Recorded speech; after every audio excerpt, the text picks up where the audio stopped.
welcome to another episode of More Than Dice. I'm Gonzo. I'm Nerd. And that's Nerd. I just totally busted her and she can't talk now. Yes, Here I'm it comes. here. Shh, straight face, straight face, straight face.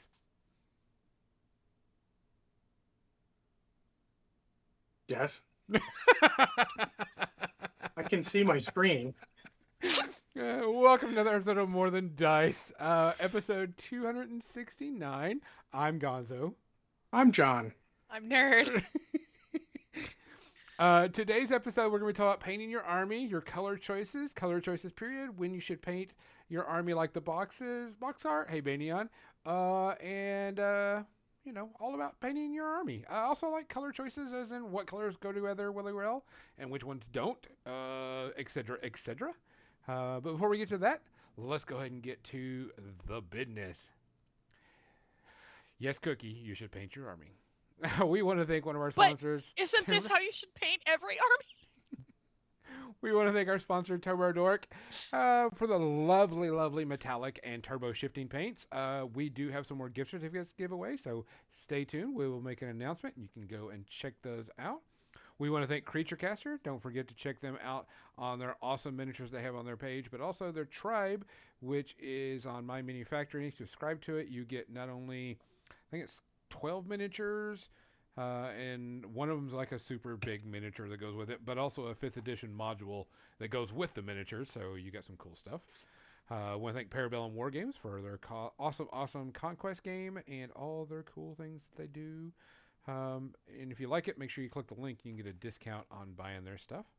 I want to thank Muse on Minis for hosting our channel. Make sure you go check them out and check out their supplies. I think they have some new stuff coming for MCP.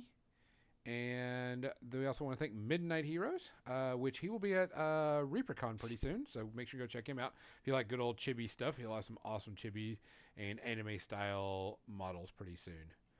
I think that's it. I think I got everybody. Do we have any shout outs this week, by the way? I know there was one, and I can't remember his name, and he was actually really good. I've been out of the loop this week, so I didn't hear about any. Yeah, I mean, obviously, hearts go out to everyone in California. Yes. And it's not the hurricane. Yes.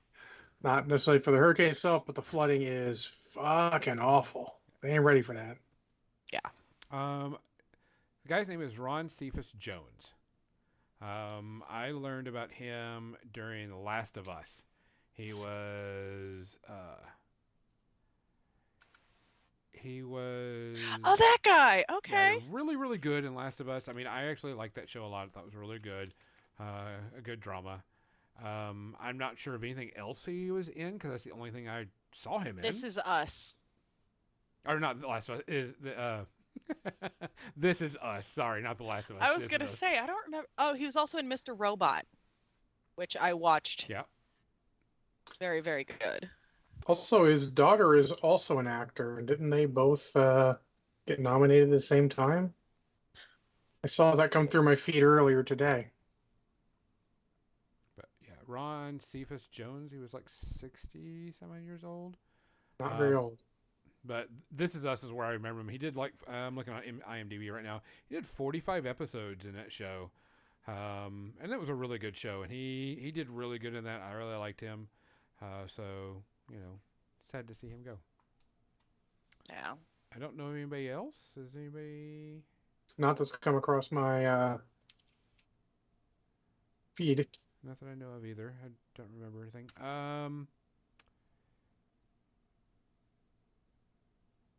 Compared to Gonzo is heckin' quiet. That's a first. Yeah, no doubt. I'm always using. Don't jinx a good thing. Yeah, I'll crank it up all the way, Banyan. What else? I don't think there was anything else, but we gotta get to the really important news. Nerd, what you drinking? München Hofbräu Hefeweizen. So it's a nice German pale ale. Okay. John? I've got a Code Fireball. I am still doing the good old water because I'm finishing up the rest of my antibiotics I got right now. So taking that, got to make sure take care of myself. And it's fucking hot as balls outside, so Hydration is Hy- important. importante. So making sure I'm just drinking tons and tons of water. Guys, please take care of yourself. It is way too hot. I had a friend of mine. She went to go mow her lawn this week, and she said she was out there for like 10 minutes and started to feel lightheaded. And I'd called her on her break as she was sitting down drinking water, and she was like, "Yeah, I hadn't drank enough water this today." And I was like, "You got to." I mean, it's like where I'm at, it's like 111. So you don't fuck around with that. Yeah. Everybody says. That's why I'm waiting until the heat passes before I mow the other half of my lawn Or that I do it didn't get to this morning. late at night or early morning. Usually late at night now. Yeah, like 6 in the morning. I think my neighbors are gonna love that. Oh yeah. Sweet. That'll work really well. Or just do it at 4 when the cat wakes me up. Yeah, 4 o'clock in the morning's fine too. That time exists, right? So they say. Time exists. Whether it's the right time is a whole different story. Well, that's a certain point of view, sir. Ooh, I could just do it at 4:20 and claim that What is it? Oh, Anyway, Guys, we appreciate you listening. We appreciate you watching. Make sure to check us out on all of our things. We are doing a little few more changes to the channel. Not big now. We've already changed, a decent we got amount the of new stuff. logo. The new Yeah. logo. We got new colors. We also got new music. But also we're going to be doing some emotes. We just got to check finances because, we pay people to do shit because we aren't that cool to do it ourselves. So we'll be having... man, you like stick figure emotes? I'm on it. Oh, yeah. All day I can do stick figure emotes, no problem. Oh yeah, hands down. So we got some I could emotes probably coming. even animate a stick figure emote. Ooh. Well, he Next does level. this. Good, but I could do it. Be a match for good. This skills, Just though. dab. Dab. Emote dab. As always, folks, if you see something, say something. If you can hear do something. something, if you hear something, say something. If you can do something, do something. If you can't, find someone that will. Because we need to look out for each other out there, especially nowadays. We love you. Cheers. Cheers. Cheers. Nice and cold. A frosty Nice and beverage. Mine room too. temperature. All right. There's ice cubes in it. Mm. Also, secret helps water down the drink as the night goes on because you know how I get. You, And you I get may tore or up? may not have been drinking since about 11:30. Did you get tore up from the flow up? I mean, a little bit. Okay, but before we get started, I wanted to show off some of these Brine Blood models. Oh yes, please. This is... I'm going to see if make sure this is all... yeah. This is one of the Warlocks. I've already primed them, sorry. But yes, it is a starfish wielding a gun. That's fantastic. I'm here for it. I would paint him like Patrick Starfish. Try to see if I can do this. But yes, this is a starfish on his shoulder that wields a pistol. Like they do. This is... Where's the surgeon? So there's a troll surgeon, and the troll surgeon heals either, models or war beasts and such. And so I love that he's wielding a softened fish so he can properly, fix people up. Nice, nice. And then there's, of course, a ton of pirates, which are the main force, and they've got all different size. So here's like one of the female troll pirates. Ooh, I like that blade. Yeah, the big old cutlass. And then there's just Mhm. and they're all varying size. None of them look alike. None of Hey, them are the Hellboop. same. Hey, Hellboop. Hello. The sculpts are really clean. No issues with anything. What's another? Oh yeah, here's another female one that was really cool. Big old plumage on her head.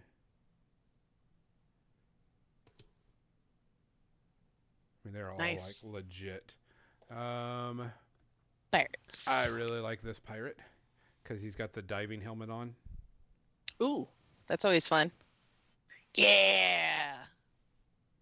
And it was really, really cool. You know, it's kind of hard to see since it's prime black, but. And then you have the pigs, which are mini trolls.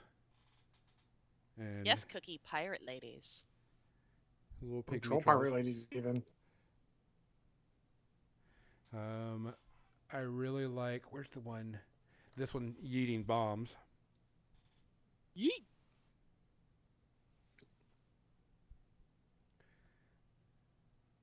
But they're all, I mean, complete pirate themed.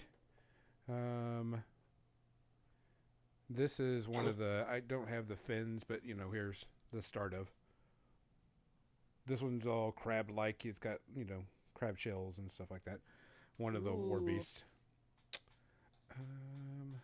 Where did his head go? It's off. It'll grow back. It's a troll. But these are the little pygmies. And they're just... Good job, Hilda. There's a legitimately, Privateer Press did an amazing job with the sculpts. Amazing job with the 3D prints. There's just so much good stuff. And all the troops look really good. Can't wait. The one thing I did want to show off was the Orgoth Tarrasque, which is their new 80mm model. And just look at this beefy motherfucker.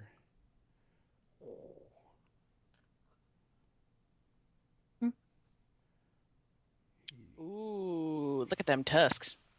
He's a big old dude. Sure looks like a Scorn thing. Very, the beast is very Scornish.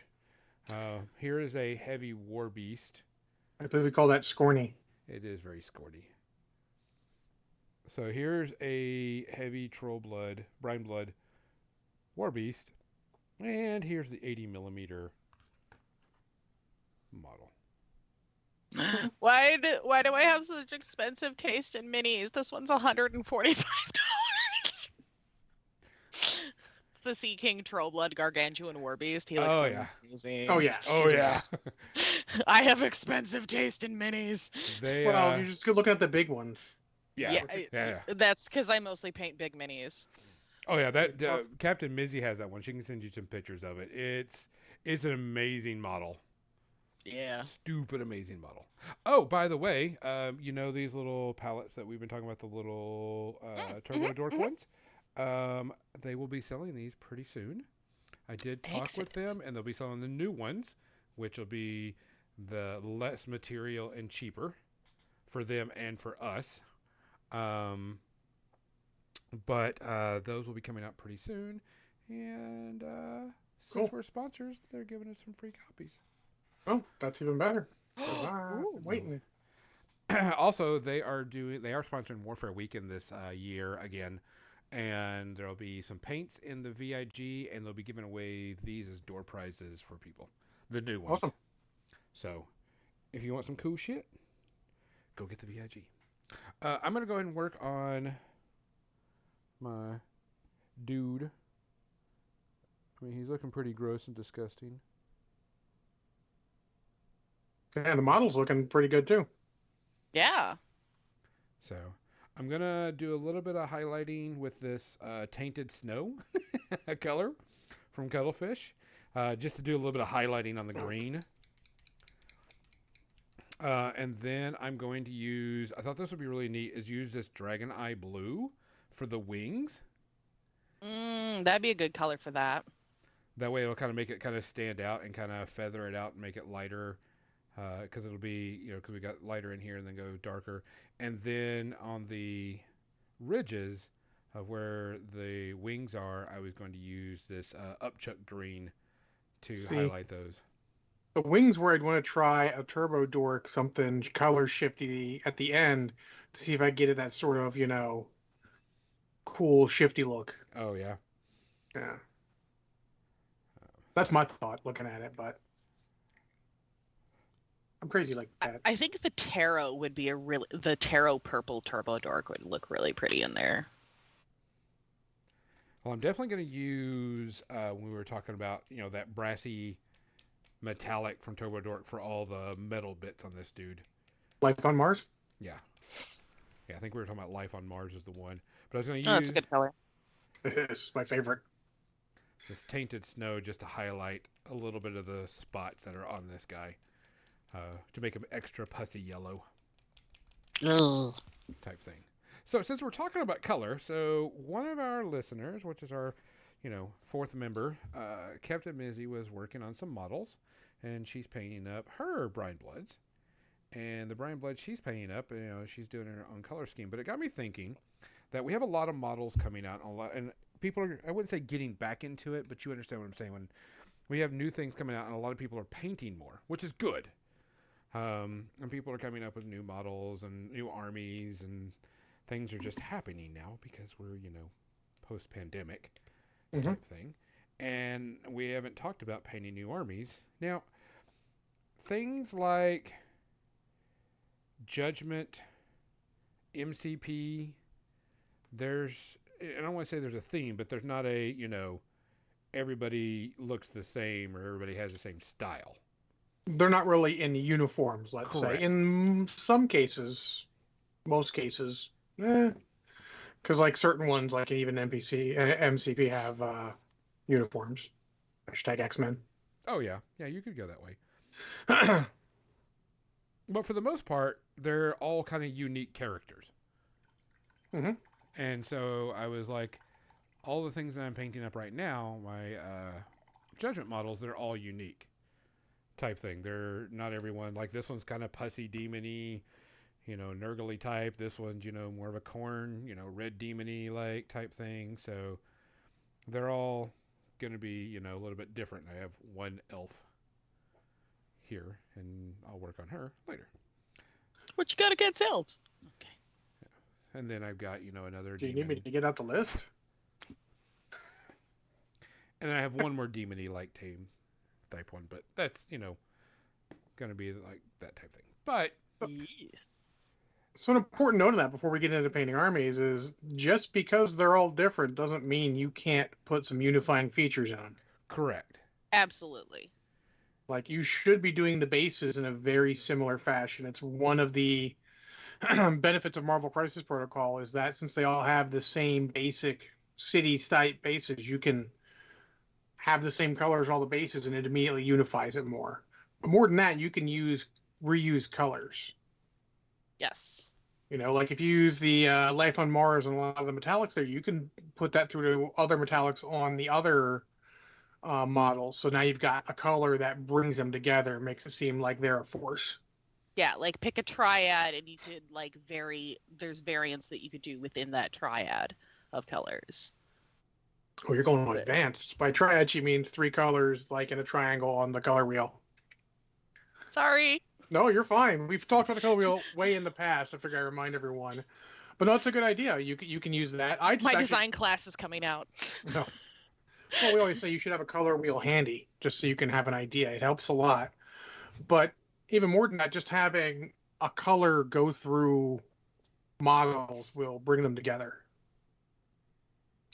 You don't even have to be as far as getting multiple colors. And you use different shades of them, might, but if you just have one, like I said, if he just painted the Life on Mars on the metallics and it goes, the other one has a sword, paints that Life on Mars, it'll start bringing the models together. Between the bases and that, you'd be like, okay, that is a group together. Wow, 16 colors in your interior palette? That's a bit. I don't think I have quite as many on my palette, but I mean, I'm going to paint all mine differently anyway. So none of my armies are armies right now that I'm painting. It's a Battletech, actually. Battletech, that's like less than 10 colors. Maybe 10 if I get wild. So, but paint an army, that's a lot different if they are uniformed similarly. And they're not always. Let's be honest. Not all these companies go so far as to make their armies uniform. And it's okay. You might have something like Troll Bloods where a little more ragtag, where you can just go for that color triad like Nerd said, and that'll do it. Yeah, like my pirates, my troll blood, my brine blood pirates are their main color is gonna be a purple. Yeah. Well, I mean, you could go for, I don't know, white, pink, and turquoise-ish, maybe something like that. You can just make whatever you want and just use those colors in maybe not a huge variation across the entire army. And even if they're all just unique, it'll go a long way. Oh yeah, style and variants. I mean, I did that with my mercenaries for War Machine Hordes, where they are not uniform by any stretch, but the colors repeat over the army. There's a lot of colors I just reuse again and again and again, and it makes them look more, uniform enough. Oh, well, like, this is a force together. These are all John's mercenaries. I can see that. Yeah. And if you're wanting to, like, say, build your own color palette or color scheme for it, there's a lot of great resources out there. Adobe has one where you can literally just like upload a photo and it will pull the colors from that photo And or image or whatever and be like, hey, I really like this bird, and it will pull the main colors from it and be like, okay, here's your color palette. and I cannot say enough how much I love a picture for reference. Yeah. You may not even use all of it, but when I started painting rocket exhaust for MODOK, boom, picture of rocket taking off. That There you go, helped Cookie. a ton. Just any picture. Like one of my, she was an arty friend, but when an arty friend started painting Nagas up for the old Legend of the Five Rings miniatures game, and she's got a book on snakes because it's pre smartphones, and just started painting up like snakes. It looked great. You can do that. Oh, I'm sure. Yeah. Now with the internet, you don't even need to go that far. Exactly. I dropped a link in the chat for the Adobe Color Wheel. So, yeah, interior decorator palettes work as well. Like you can go to, if say you're at your local hardware store and you're walking through the paint department, boom, they've got color palettes out the wazoo for free. Yeah, it'll work. But just like using a picture, feel free to steal your paint scheme from anything you fucking want. Oh yeah.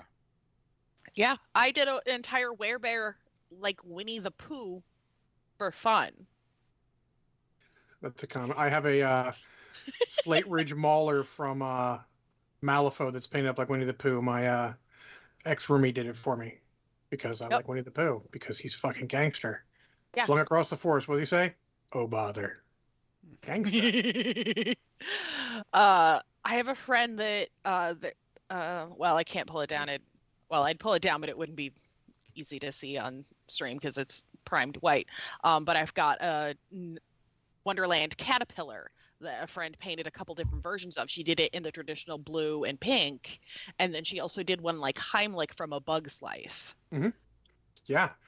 So shamelessly steal color schemes from whatever you want. It doesn't even matter. Stuff in your childhood. Just start searching on the internet.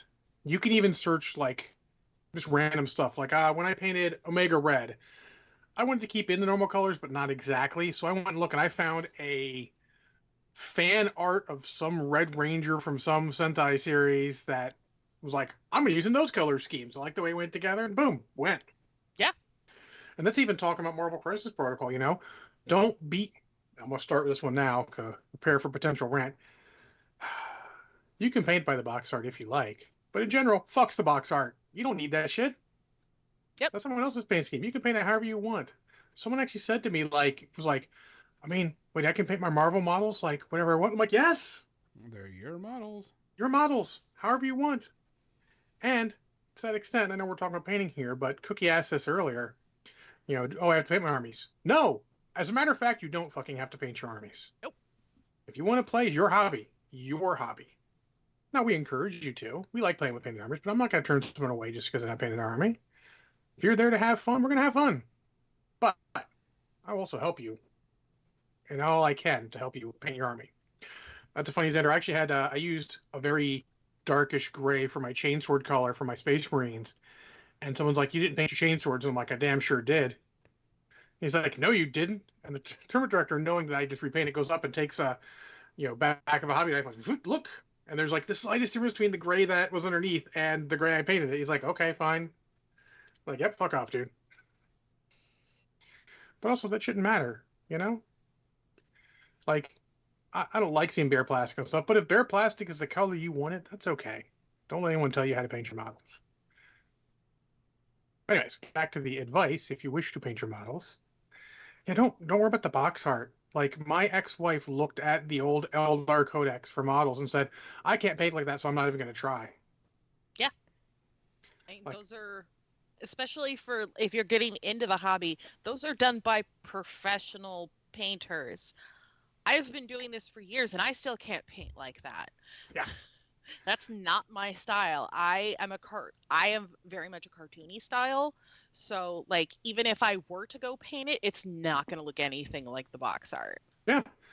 And it's okay just if you not my don't. style.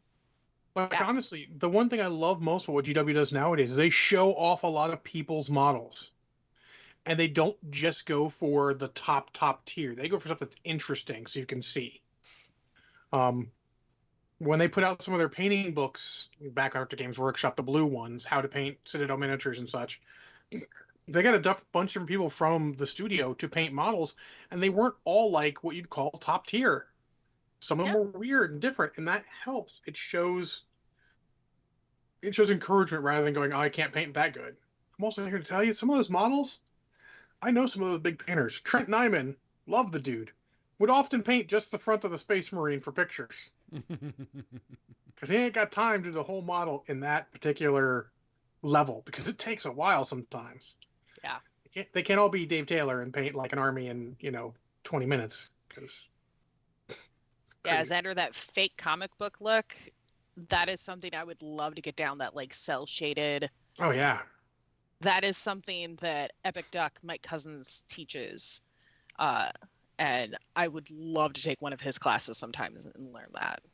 Yeah, that's good stuff. I mean, that's a good note also, is you should, when you're looking for a paint scheme, you should note what your painting style is, and if you're looking to paint an army, or if you're looking to challenge yourself. And I don't generally suggest challenging yourself on an army. I suggest challenge yourself on a model, and then maybe carry it over to the army. But that's your call. You do you. But that is my suggestion on that. But if you know what style you want to paint, like Not Brushhead Dave, he is a wash and dry brusher, so he paints everything so he can wash it and dry brush it. Nothing wrong with that. He paints all of his models. They look good on the tabletop. Who cares, right? He's happy with them. That's what matters. But he doesn't try and look for anything outside of that, because that's all he wants. And there's nothing wrong with that. Yeah. If you've gotten to a point where like, everything I paint is tabletop quality, that is what we call good enough. Yep. And that's great. That's better than some people can't even get there. Don't even want to get there. Yeah. It's okay. But steal all your paint scheme ideas. Steal from superhero costumes. Steal from anything. Like my Brulik models, dwarves from War Machine of Hordes, are painted like Crimson Guard from G.I. Joe. Why? Because I looked at one and I'm like, yeah, I'm stealing that paint scheme. Let's go. What is the most difficult approach possible? No, that's not the right plan. Blindfolded, that's what. Or give yourself glasses. I've seen glasses that put everything in grayscale. Doing that, you get your tones and values right, but you have no idea what the color is until you're done. That would be well. I mean, obviously you can see it on the paint. Well, yeah. If you were hiding your paints, just randomly selecting paints, or just painting like that. That's what I need on this. Yeah. Yeah. And that's another one. You get stuck in a recipe and a pool of paints that you use a lot. Sometimes you need to go outside that. Yeah. Sometimes you need to go, hey, I like this color I found at the game store. Try it on a model. If you don't have a random model to test it on, just get a cool Reaper model. They have such inexpensive models that have good detail. You can test all sorts of stuff on them. Yeah. Like, this is a WizKids model. This is a Fire Lord that somebody asked me to paint in a blue scheme. And boom. Yeah, like, you can go way outside the box in terms, like I even painted a face on there where there is no face. Yeah. It's just flat and smooth, and like you can do so much. hmm But yeah, you need to start looking for other colors. Like we got all these, Guns and I got all these cuttlefish colors, so I'm trying them out on stuff. They're not all necessarily my thing. It is most definitely made for a painting style that is not the one I use, because I prime everything black and I don't zenithal highlight or any of that. That sounds like Mm. work before I work, and I don't want to do that. But I still find uses for them, and you try them out. Like I got my Scourge on my hobby streak. I went, I'm going to try this Black Forest color out. I'm like, okay, this is actually like a greenish gray. Interesting. It may not be right for the model, but I've tried it now. Now I know what it looks like. Yeah. Because you can't know until you try it. And remember, like Kathy used to say, it doesn't matter unless you get an obscene amount of coats of paint on something. You don't have to worry about stripping it or whatever. Just get another thin down coat over it. Yep. And at the point Or you do get that many, you can clean just that part. I can help you. sometimes when you strip a mini, they end up looking really cool, and you don't even want to repaint it, like my Beholder. Yeah. Because I couldn't get all the paint out of it and ended up looking like this crazy albino Beholder, and I just left it that way. Yeah, sometimes you get that, but also you don't even have to necessarily strip the whole thing. Yeah. I got a custom sculpted Ashland for War Machine of Hordes, and I painted it, and the face looked like crap. So literally, I just took acetone and a Q-tip, and I took the paint off just the face area. There you Got go. some water, denatured it, and then waited for it to dry up. Primed it again. No, Mike, you should be able to do all sorts of lengths you want. So yeah, I mean there are ways around that, but don't hesitate to try the colors. You got to know sometimes, right? And we can't all just take the time to maybe paint. You may not have the time to paint a model. Maybe like let's see if this works. It looks about right in the bottle. Oh, okay, it dries a little different color in the bottle. Maybe not what you're looking for right now, but now again, you know And knowing's half the battle. it is. A lot of Yeah, things like are this half the was battle. supposed to be a black moose covered in flames, and I'm doing it in a galaxy pattern. You don't have to do Nope. Yeah, make anything look the normal. yeah. So the theory that you have to paint stuff like the box art, and even GW has come out and said on their Twitter or something, you don't have to paint stuff like the box. And I applaud them for that, because too many people just think that your ultramarines don't have to be blue. You can use ultramarine rules and paint them whatever fucking color you want. It's okay. Just paint the models like you want. Worry about the rules later. Now obviously there's some things where if you're playing a specific model that only works in a certain army, you're gonna have to use that army. But the color scheme still doesn't matter.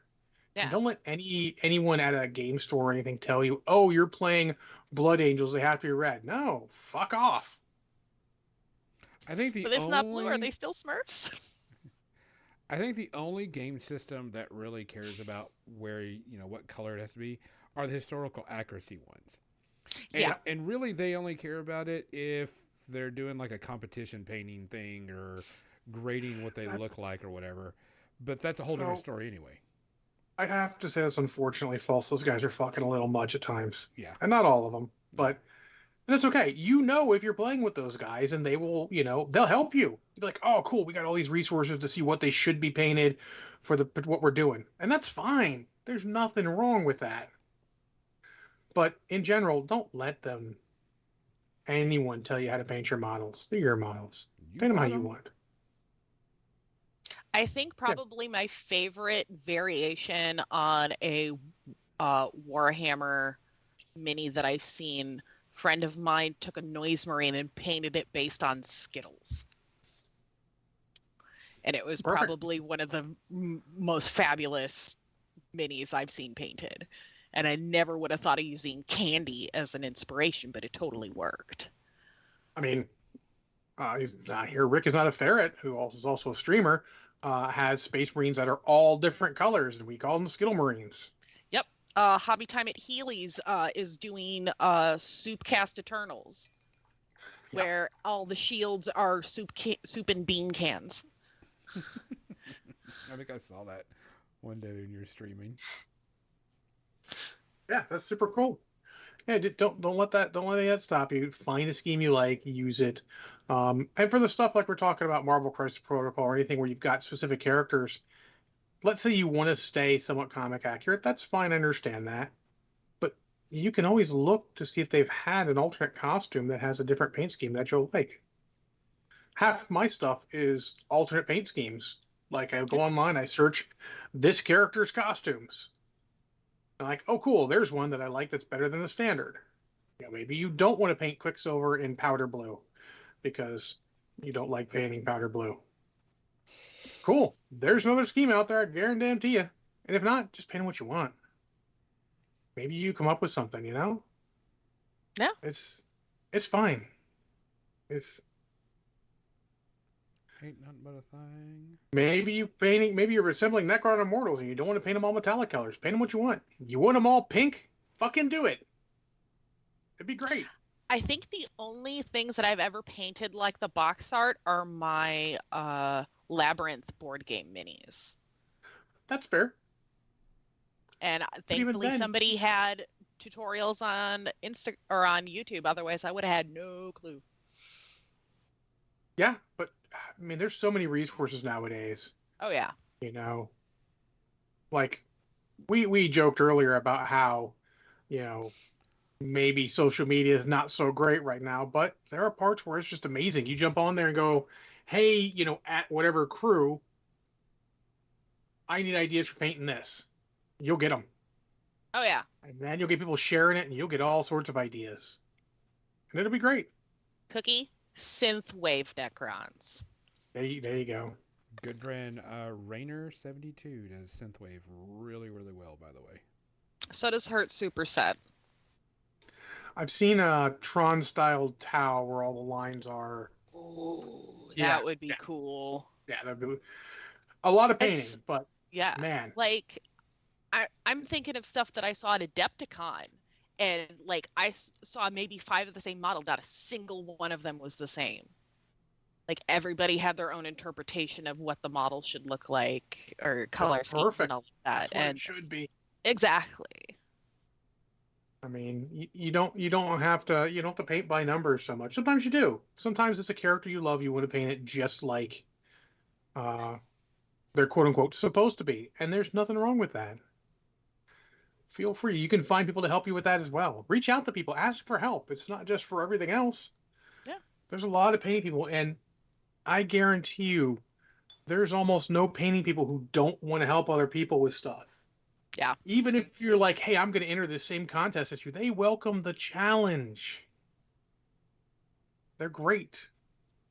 That's my favorite part about the painting community is it's not like, oh, I've got a secret recipe for now. That shit doesn't happen.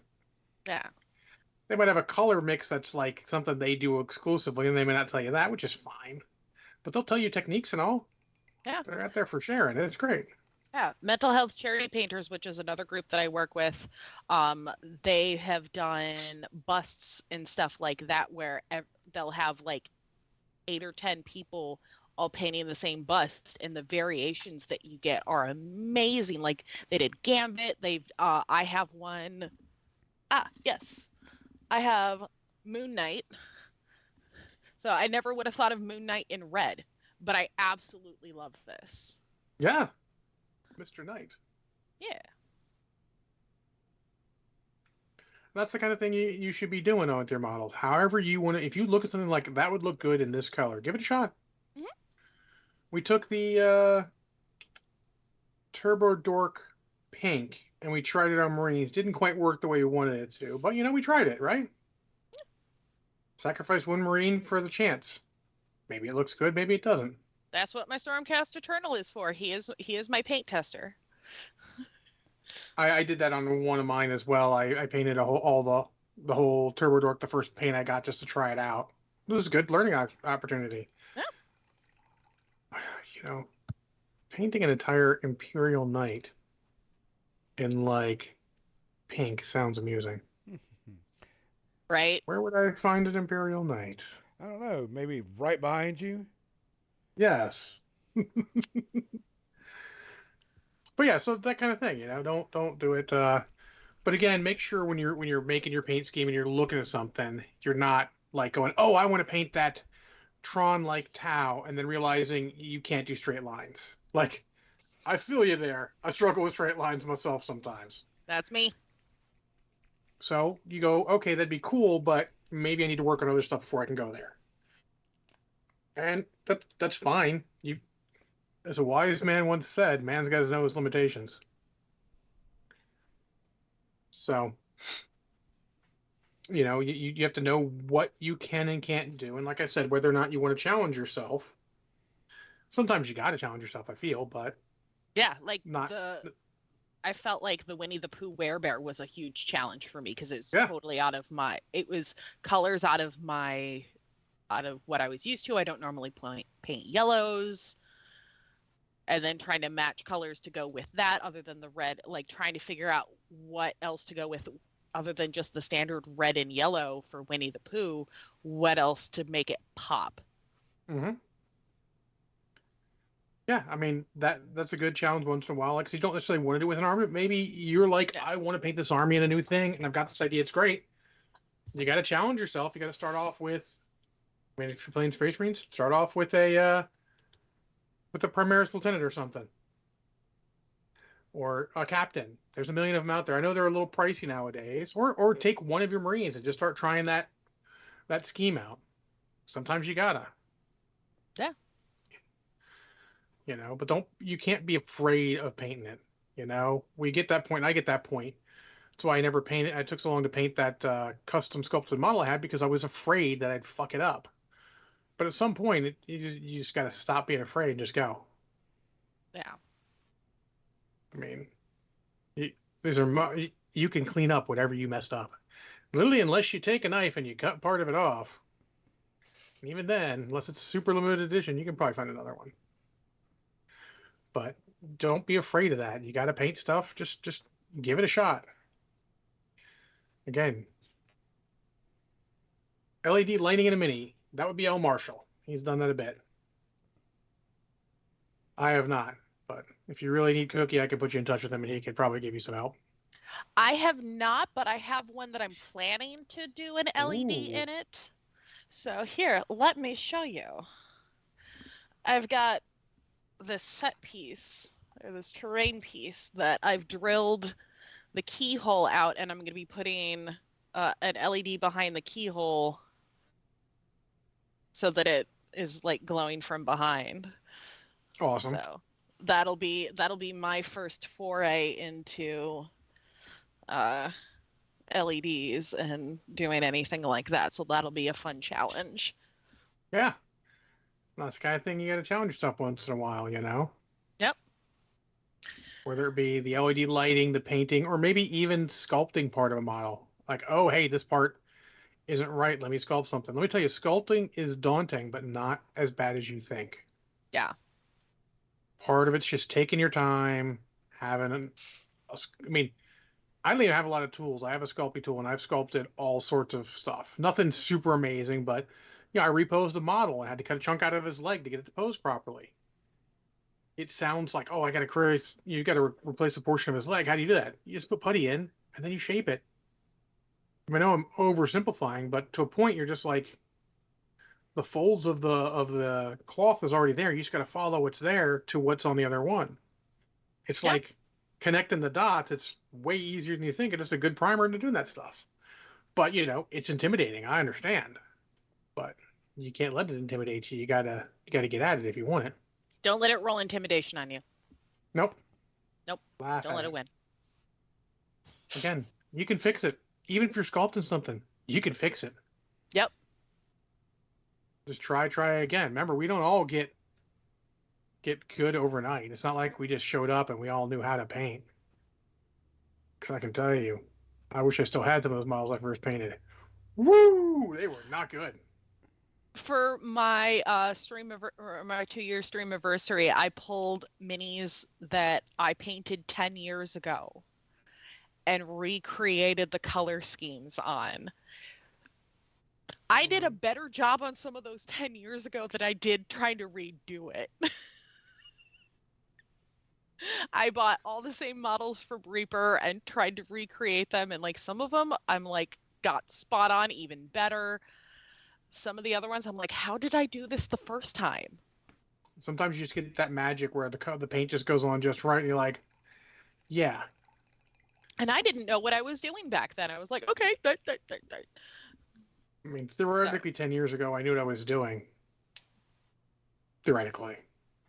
10 years ago ain't as long as I thought it was. 2013. God, I was probably playing War Machine of Hordes. I was painting my first ever minis. Oh. Back for my Pathfinder campaign.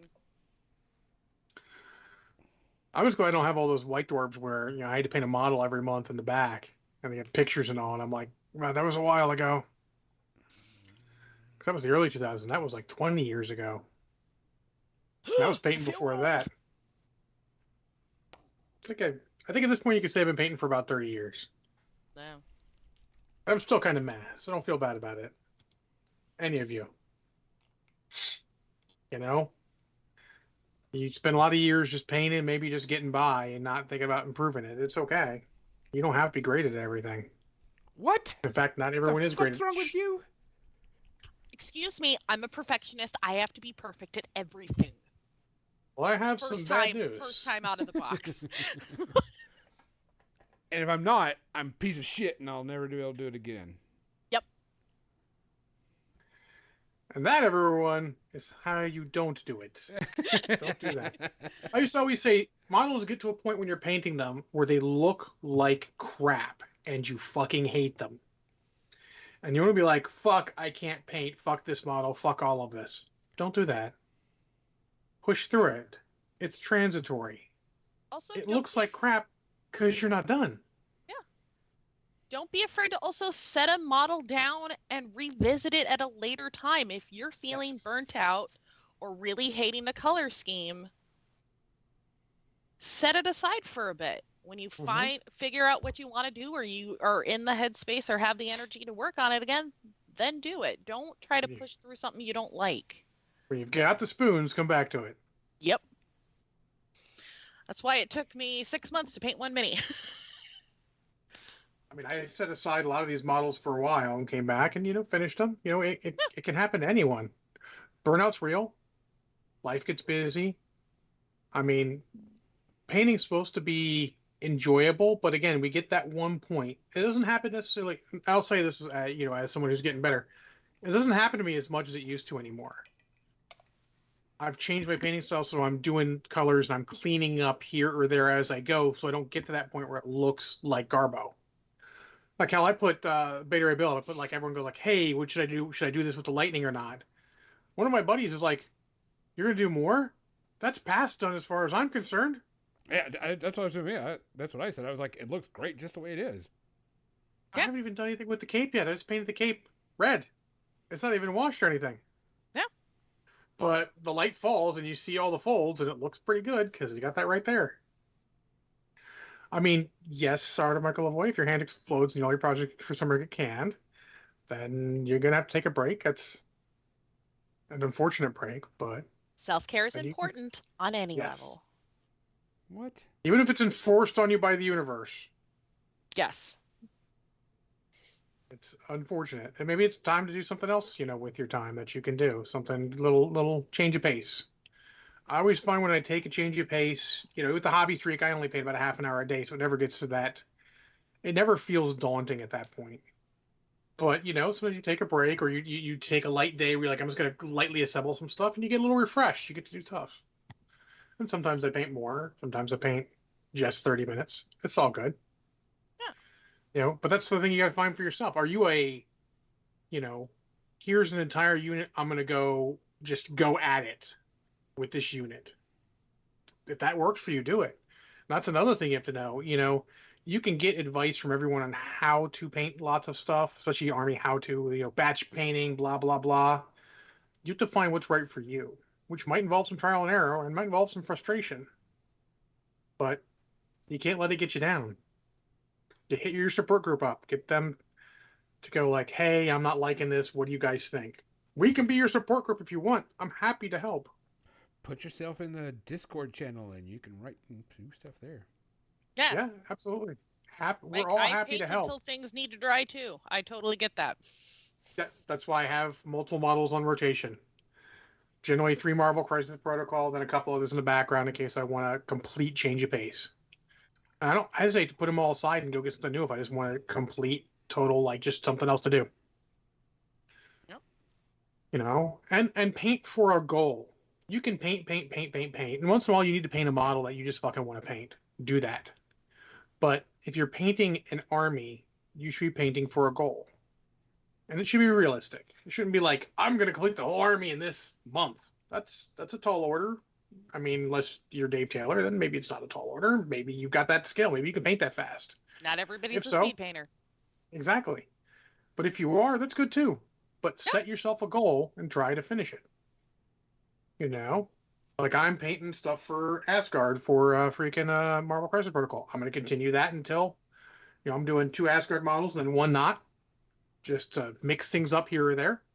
I'll do that till I'm done with them, and then I'll go on to something else. Maybe I'll paint some more 40K. Maybe I'll paint a giant pink knight. Who knows? Do it. I might. Pink Be and good turquoise. use for your airbrush. Magenta It's not and set up bleen. yet, but yes. Magenta and green. Bleen. Bleen? Kathy never talked about bleen. It was one of her favorite colors. It's blue-green. Magenta and bleen were her color schemes. So turquoise. She always said turquoise to me. I heard it as bleen. I was introduced to it as bleen. I like turquoise, huh? No, you're fine. You're fine. No, I get you, though, yeah. Yeah. Yeah, it's one of those things. Maybe you got to take a break and paint something else.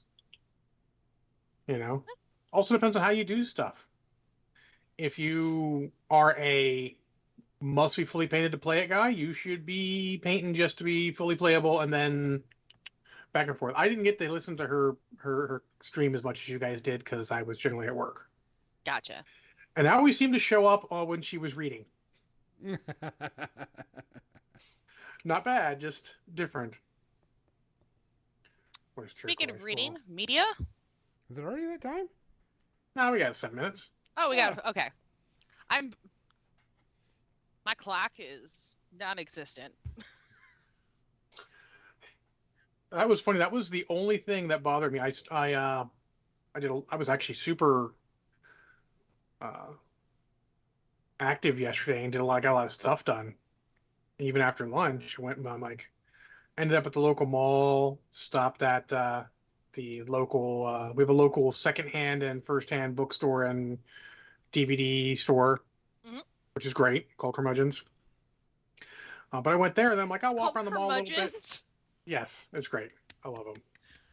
Especially because I'll talk about this in the media section. They had a movie I can't find easily anywhere else.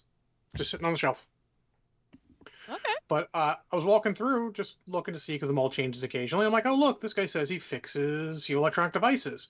My phone's had a problem with charging for a while. So I hand it to him.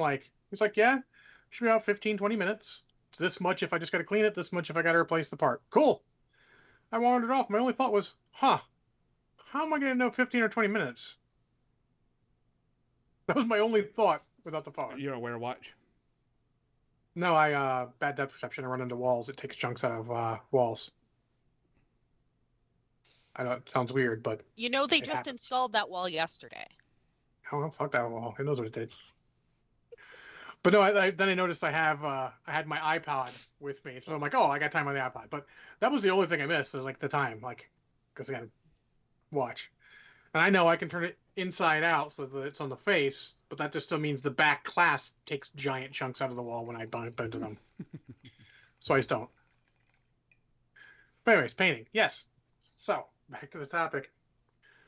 Make a plan. Paint to your strengths or to what you want to become your strengths. Do not hesitate to steal from anything. There's a lot of resources. Yeah. Like your Battletech models, there's camo specs online where you can see lots of people's submitted paint schemes. Look at books, look at historical books, look at comic book stuff, look at especially comic book stuff, because man, there's some costumes out there that might just inspire you. Accurate. I've gotten lots of that. And then if you're painting something that's Well, if you're painting for historical and the guys you play with want it to be accurate, get the appropriate books, paint like that.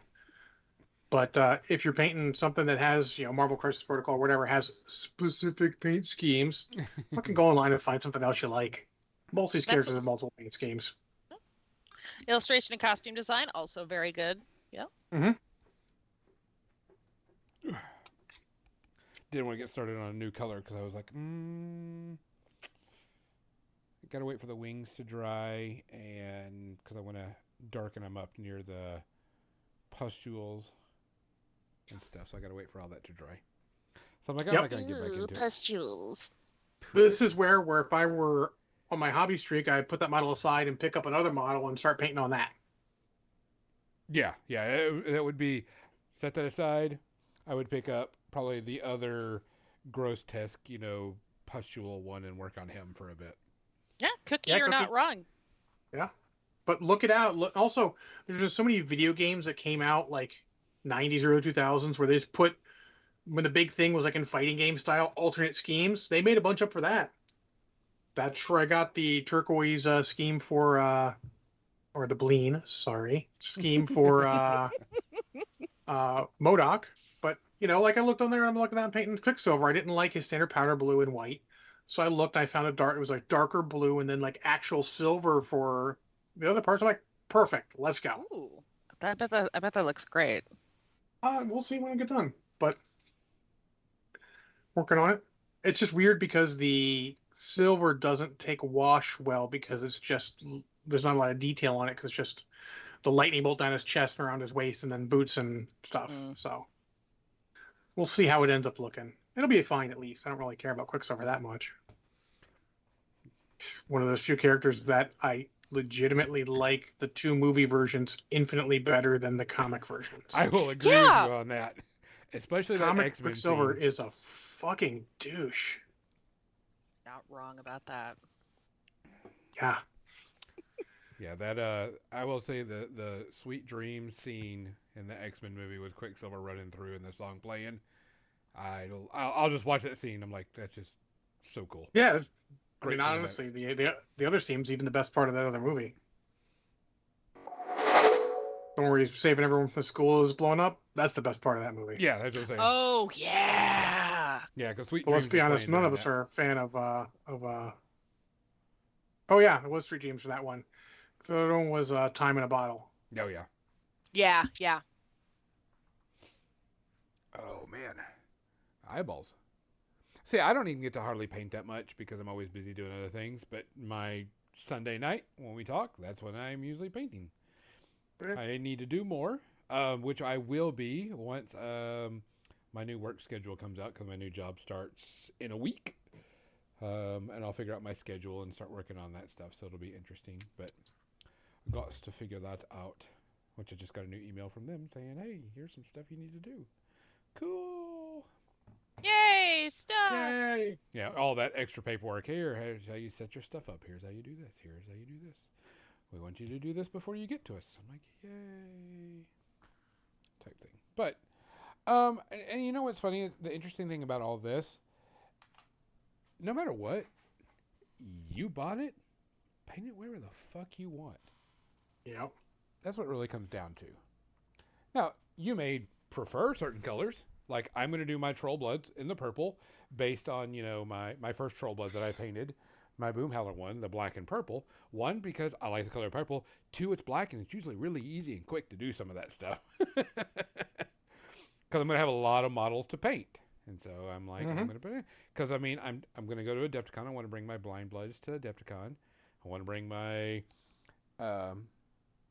my Judgment to Adepticon this year, and my Battletech I'm probably going to bring to Adepticon, but that's pretty much all painted. I'll probably just bring the same list because Battletechs, depending on the era that they decide to play in, I may have to redo my list. Yep. But Again. I got tons of those, and that was a really easy paint scheme because it's contrast red and then dry brush and then small details. Type thing, but that'll be a whole different story when it comes up. But I don't know if anybody saw the pictures on our Facebook page of everything that was on my painting table. That's my painting queue right now. All my painting queue. Look, when someone in the Discord said like, "Hey, new drinking game. Take a shot for every model you have unpainted." Fuck you. Then seriously, don't do that. You'll die. Yeah. This is my I painting responded. queue. I said, I want clarification. Does that include every model I haven't assembled? I just need to know how dead I would be. Yeah, because I mean, I have underneath the table is 1, 2, 3, 4, 5, 6, 7, 8, 9 boxes of miniatures I haven't put together yet. Oh, and then I have all the ones that you sent me. Oh, I didn't send you anything. That was No. I mean, you said you like, Harry Potter miniatures, so, I made sure that you had Harry Potter miniatures. I might even be able to get my roommate to play a miniatures game because it's Harry Potter themed. There you go. Yep. Even if I never paint them, we still got the minis. Yeah. And it's a board game is all it is, just with miniatures. Yeah. Yeah. So it's not bad. She's just never played a miniatures game before, so. Oh, by the way, I wanted to talk to some people about stuff. I have noticed a lot of people having Facebook issues. I know this is kind of off topic and everything, but we've had hackers try to hack our Facebook business pages a lot these last week and a half. So just be careful when you get messages from people saying, hey, your page has been banned or whatever. There's a lot of that going on right now. Okay. Just FYI. Good to know. So I'm like, I had somebody offer to buy my Etsy shop today, and I was like, sure, send me the money first, then I'll send you everything else. Yeah. Okay. Oh, people be crazy, yo. Yo. Okay, so media section. 1, 2, 3, 4, 5, 6 things. I will technically say I also have 6 things. Okay. Okay, so I guess I'll go first like usual. I'm going to be short and sweet on this. Nerd, can you link your Etsy shop on there? Somebody's asking for it.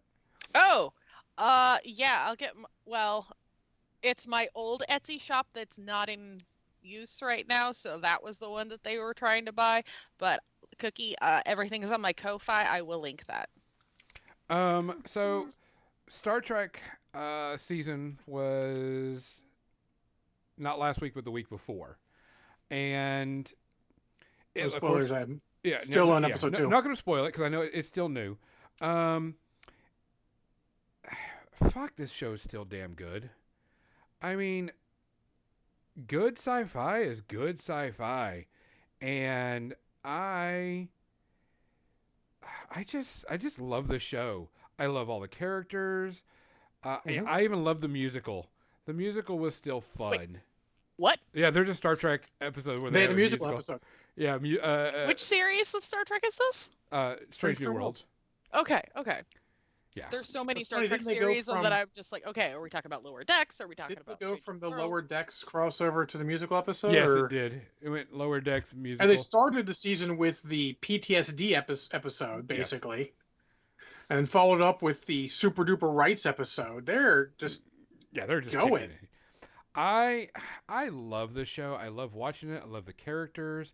I love and I can't remember. It's Captain Mizzy's favorite character. The lady, it's the pilot, and she just is badass in this. Yes. She Ortega. There we go. Her facial expressions while she's flying, because she's looking off into a set, and she's got to pretend and everything, but she is awesome.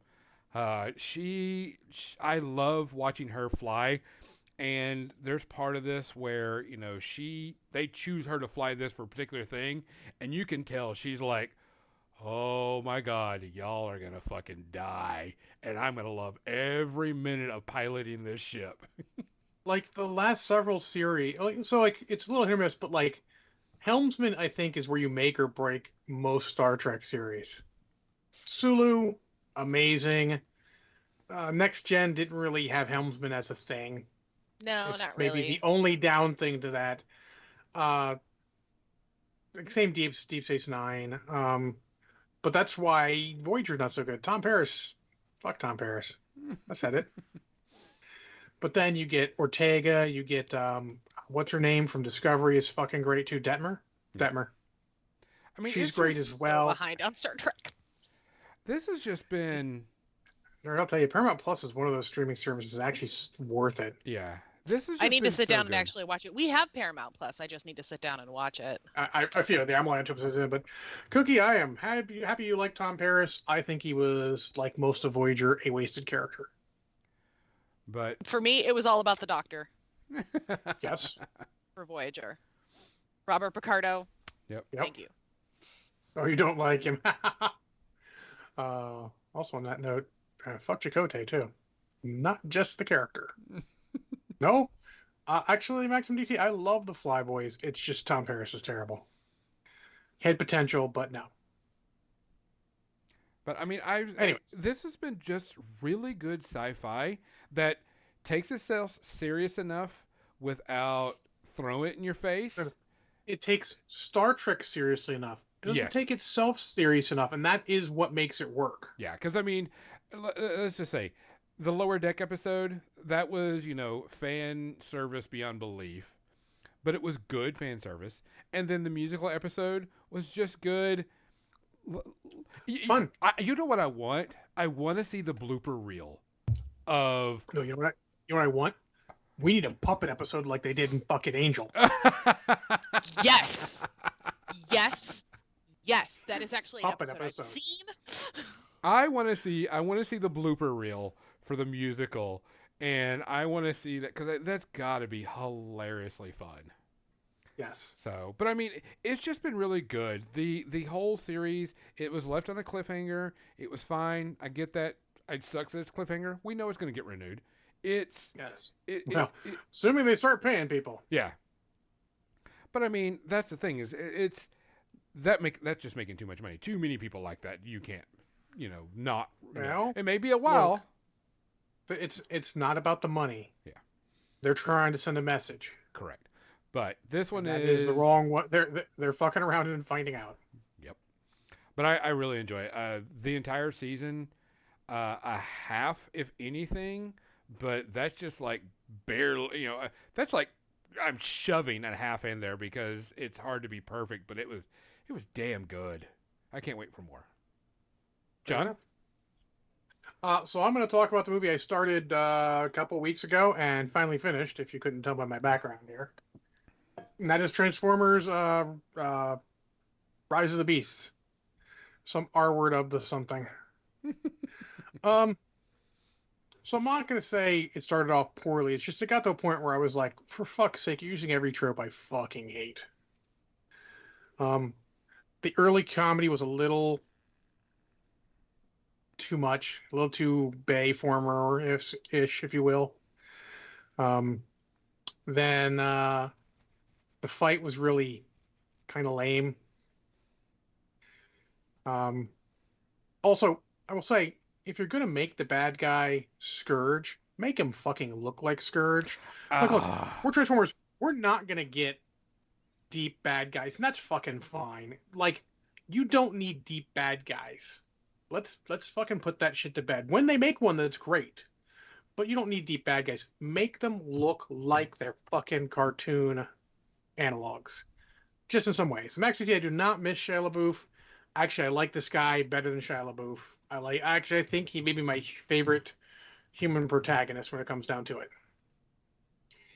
He is better than Shia in the first movie. He's better than Marky Mark through both movies. Oh yeah, Marky Mark. I also like the other one. The lady in it is fine too. Oh, Bumblebee? The humans are great. Oh no, in this one, not Bumblebee. This one, there's a lady also. Both the human characters are fine. I do have a problem that, like, they do something early on that's like a bold move considering the previous movie was Bumblebee. I don't hate what's his nut as Mirage. I don't mind Mirage turning into a Porsche rather than a Formula One car. Formula One car on the street makes no fucking sense. I thought that hit pretty well. I think the parts that didn't hit well are Prime is characterized like shit through the first half of the movie. Is actively annoying how bad they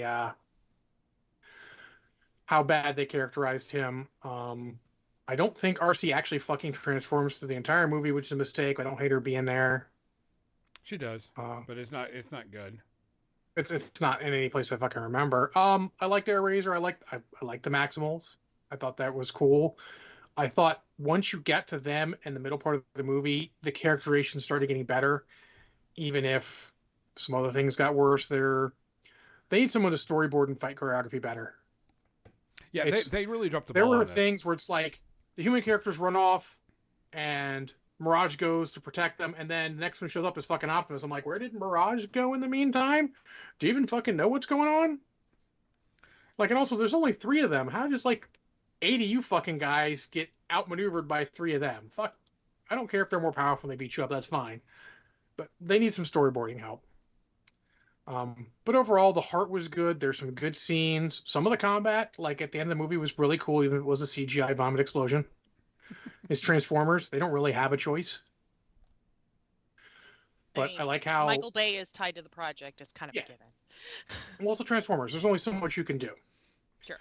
But yeah, no, I liked it overall. I thought it was I think the best I've heard is a solid movie. Someone pronounced it a solid movie? Absolutely. It was a solid movie that shouldn't have been released in summer with all the rest of the movies, and that's why it didn't do well in the theaters. Don't let the fact that it is apparently the lowest grossing live-action Transformers stop you from seeing if you like Transformers. That's a fucking anomaly of being released in a month of fucking bangers. Oppenheimer, Mission Impossible, Barbie, fucking everything else. How do you compete? You don't. And keep in mind, your last movie was a family-friendly oriented movie. Now you're going back to the standard, trying to be a blockbuster. Stop trying to be a blockbuster. Just make a good movie. Yeah. Cookie Manus, I like the after credit scenes, but to be fair, I like the actor. He's been in a couple seasons of what's that one? Jack Ryan. I thought it was cool. I'm trying not to spoil anything for anyone who cares, but I did like the after credit scene. I thought it was I look forward. They're going to make a sequel. I think they said they considered it a success. Happy to see it. Overall, very flawed, enjoyable, some good moments. Probably, aside from Bumblebee, the best overall movie since the first one. I think it's about par with the first one. Doesn't have the wonder of the first one. I feel like it probably should have established the human characters more first and then gone into the world-ending apocalyptic bullshit in the second one, but no one wants to take their time anymore. They want to immediately be the shared universe. Oh, and one other thing I talk about. Wheeljack. Fuck that. First off, stop with the fucking accents in the robots. Like, and then making a joke about it. It's not funny. Mm-mm. It's not. When they go, what accent? Like, nah, fuck off. People realize they speak differently from other people. Stop being a fucking idiot. And second off, don't take a character that everyone loves and make him nothing like the actual character he is. Like, respect the fans enough for that. Optimus, at least, is overall Optimus. Again, early part a little shaky, late better. Bumblebee sort of evolved into what he is.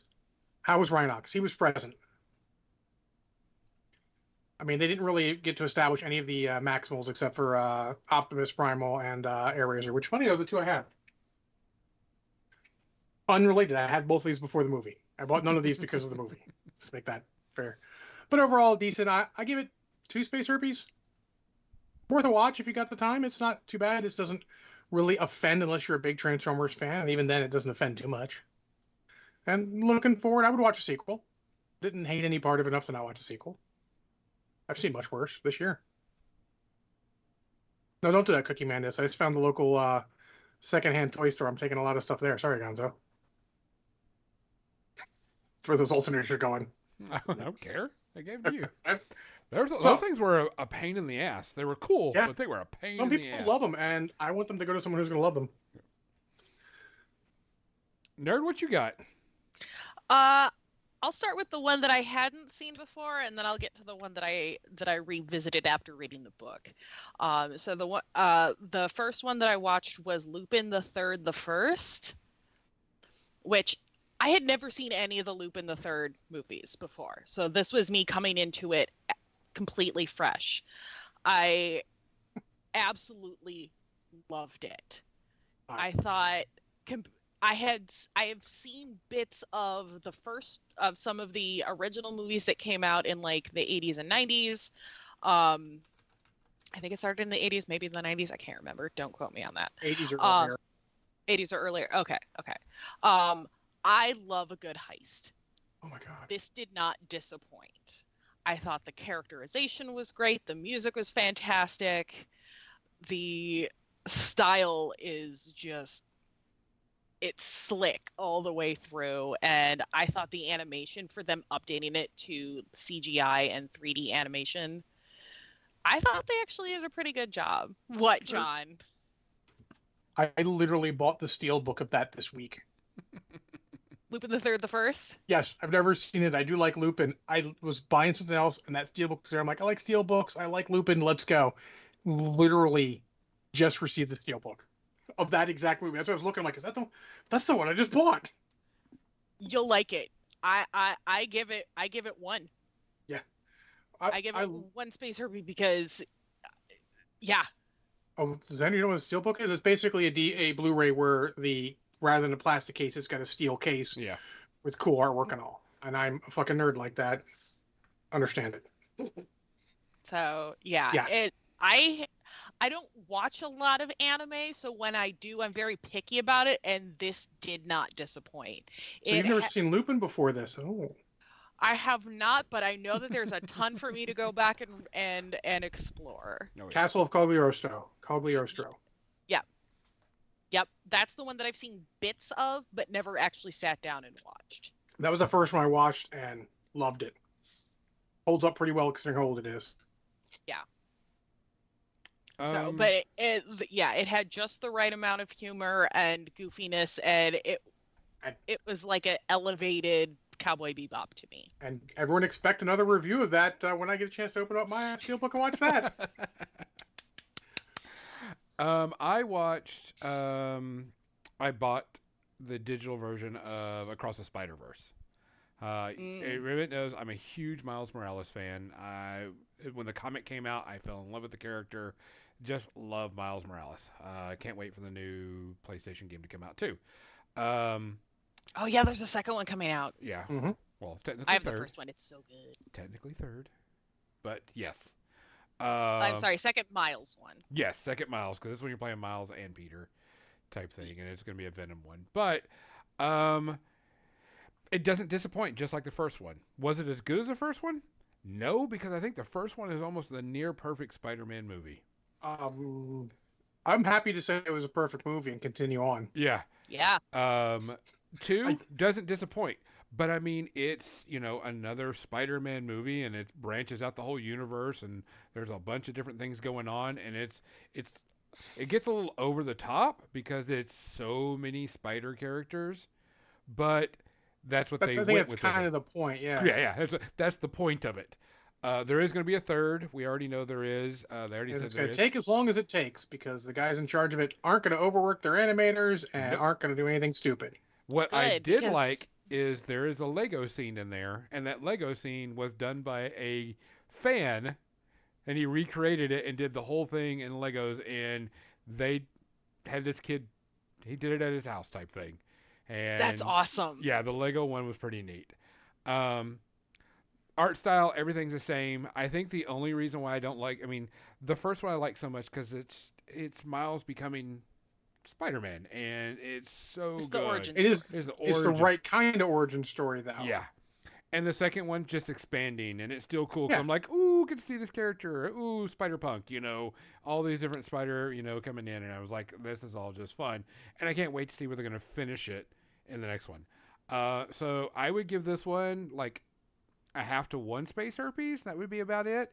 Because it wasn't as great as the first one, but it, still good type thing. So, John?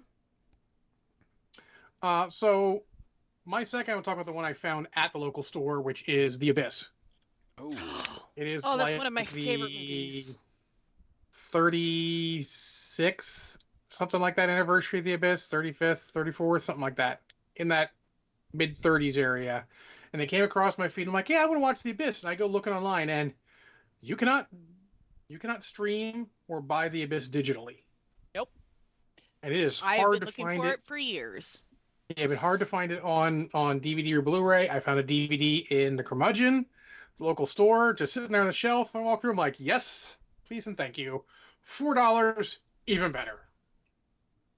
So I watched the special edition of that, and I will say, still holds up very well.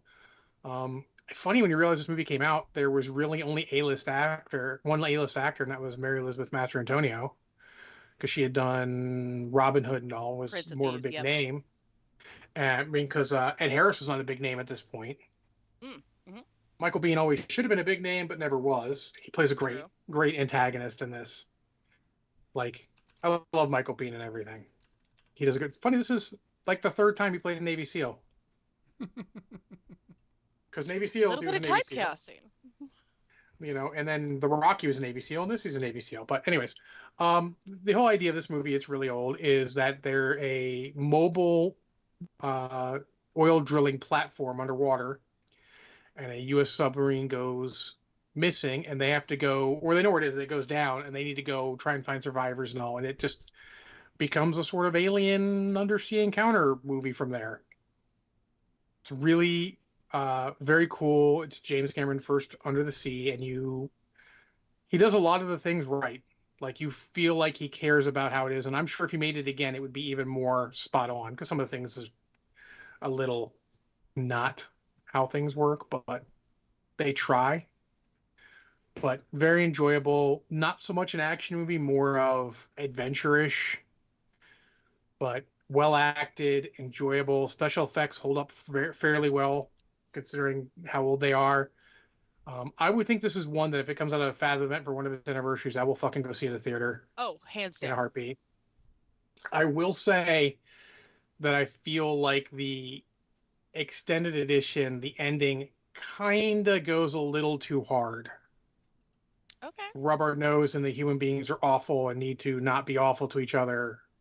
Alien message that they give out so much. It's a little too slap you in the face in the extended edition. The standard edition, not so much. But the extended edition, they really smack you in the face with it. Okay. I've never seen But the extended still, edition. Oh yeah, the extended yeah, edition most is of like the DVDs have both now, which Yeah. is good. I think the last time I watched it, there wasn't an extended edition available. Maybe they always showed the regular one on cable and all, which I saw it a million times on because it's good. It was my go-to sick day movie because it was just quiet and in the background and everything was blue. And it takes its time to build the characters. You know what they're about, and I mean, sure, it's sort of the standard, story they do for these kind of almost disaster movies like Twister, like, oh, they're breaking up, but they find their love over what they do, which is, cool and heartwarming, but a little cliched. This might have been one of the earlier ones to do that sort of thing in a disaster movie, but still super enjoyable. Loved it. I mean, James Cameron's really good at what he does. This just in. Mm-hmm. shocker. Yeah. And I'm gonna give it half. It's not quite a perfect movie, I think. Especially the special edition, it kind of whacks you in the face too much with the message when subtlety might have been more warranted. And I think that's why the theatrical version is a little more subtle. But still enjoyable. I mean, well, worth the $4. Probably worth the $30 it costs for you to find it like somewhere on DVD or Blu-ray.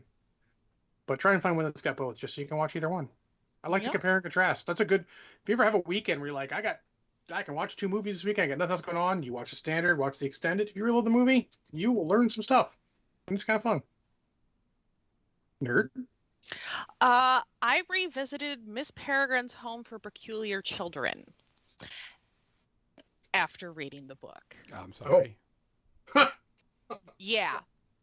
I had never read the book, and I love this movie. This is great. And my roommate's going, oh, no. Here, have the book. Then I read it. It is nothing like the book. They kept the names, and that's about it. That's a standard And movie, let's be honest. I love Tim Burton as a director. Even as a Tim Burton film, like even when I saw it the first time, it was a little disappointing. I wanted more from it. I wanted more style. I wanted some, or even if like a Big Fish kind of a feel to it, or something, but it felt disjointed. The acting was over the top. Just missed all the marks. Oh Yeah, and especially now having read the book even more so. So I give it a 3. I think Gonzo would probably give it a 4. Yeah. No, I was thinking about the same thing. It was just not good. It could have been a lot better. Like the cast that it had a great cast. And it fell short on so many levels. Yep. Fair enough. Oh. That's me. So this weekend or this Thursday was the season finale of Warrior, which is HBO I heard Max. that's really good. This season has been legit really good. This one was a big slap in the face season finale. I think we're probably going to get maybe one more season and then we'll be done. Hopefully we do, because this ending was really, really good. Everything's great. The choreography was amazing. The fight scenes were great. I mean, everything was good this season. And like I said, I think we're going to get one more season and then they'll call it. And I'm okay with that because it should be able to wrap up in one more season. I hope the lead actor gets some starring roles, like actual starring. He should have been the star of Snake Eyes, not the other guy. Sorry. Yeah.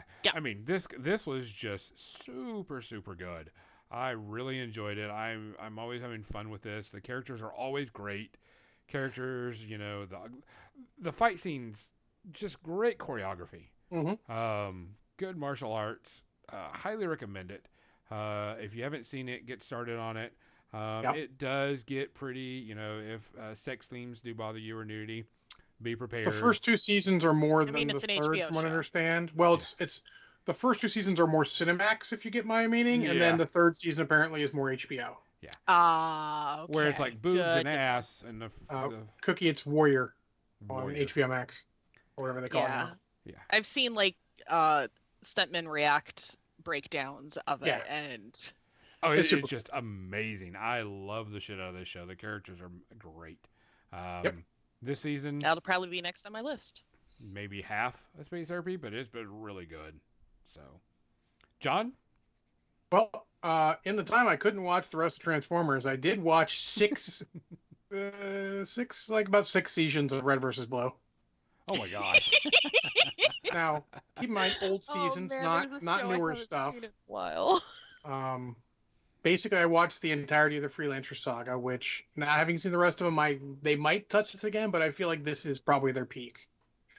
And I've said this before on other podcasts that this is legitimately good sci-fi.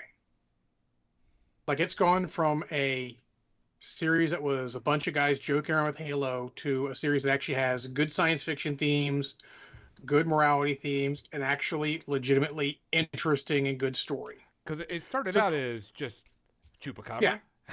Yeah. Chupacabra, yes. Chupacabra. Chupategi. But all the main characters are there, but then they also have all the freelancers in, and it tells a great story. And it sort of goes back and forth between the Reds and Blues and then the freelancers, and the stories sort of weave together. And I'm not going to spoil any of it, even though it's super old. It's good to find out on your own. And it's legitimately good science fiction. There's a point looking through some of the flashbacks to the freelancer stuff, I'm like, this is a role-playing game I want to play.